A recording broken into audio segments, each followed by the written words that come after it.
Chalakudy taluk library council ഓഫീസിലേക്ക് block panchayat ഭരണസമിതി മനഃപൂർവ്വം വെള്ളം ഒഴുക്കിവിട്ടതായി ആക്ഷേപം.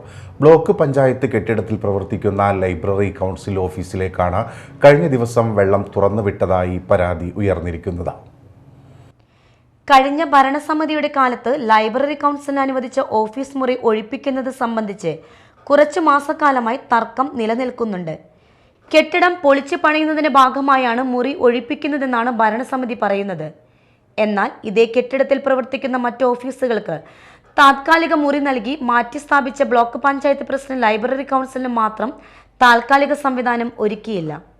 ഒരു മാസം മുൻപ് ലൈബ്രറി ഓഫീസിലേക്കുള്ള വൈദ്യുതി, കുടിവെള്ള വിതരണം എന്നിവ ബ്ലോക്ക് പഞ്ചായത്ത് വിച്ഛേദിച്ചിരുന്നു. ഈ സാഹചര്യത്തിൽ ലൈബ്രറി ഓഫീസിലേക്ക് വെള്ളം കടക്കാനുള്ള സാഹചര്യമില്ല. ഭരണസമിതി മനഃപൂർവ്വം വെള്ളം ഒഴുക്കിവിട്ടതാണെന്ന് ആരോപണമുയരുന്നു. വെള്ളം കടന്നതോടെ ഓഫീസിൽ സൂക്ഷിച്ചിരുന്ന ഫയലുകൾ, പുസ്തകങ്ങൾ തുടങ്ങിയവയ്ക്ക് നാശം സംഭവിച്ചിട്ടുണ്ട്. താലൂക്കിലെ 75 വായനശാലകളുടെ മുഴുവൻ പ്രവർത്തനങ്ങളുടെയും കേന്ദ്രമായി ഈ ഓഫീസിൽ നിരവധി ഫയലുകളാണ് സൂക്ഷിക്കുന്നത്. ബ്ലോക്ക് പഞ്ചായത്തിന്റെ തെറ്റായ നടപടിയിൽ താലൂക്ക് ലൈബ്രറി കൗൺസിൽ പ്രതിഷേധിച്ചു. താലൂക്ക് സെക്രട്ടറി CD പോൾസൺ അധ്യക്ഷനായി. Media time, Chalakudy.